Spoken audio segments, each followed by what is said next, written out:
那打个问号，那现在咱不考虑那了。上次开的半个月的中药，今天早上不是喝完过来复查的吗？明显的好了，就是他不怎么咳了，吃饭量也比之前能吃饭。他有时候写变异性哮喘，有时候没写，我也不知道到底是不是。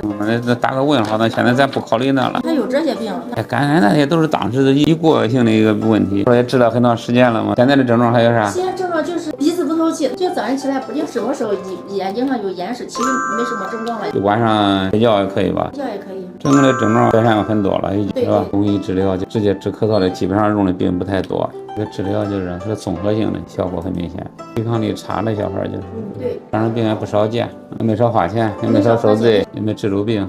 对，也没少吃药，看和不看没区别。有的人说中医没用，对症了就有用。吃中药好一点，不刺激，伤害性。咱还继续吃药吧，巩固治疗，拿点调节免疫力再吃点。吃多长时间的药？再开半个月了。这个中药就不是单纯治咳嗽，而整体调整他的身体状态，那个调节这个他的免疫功能的。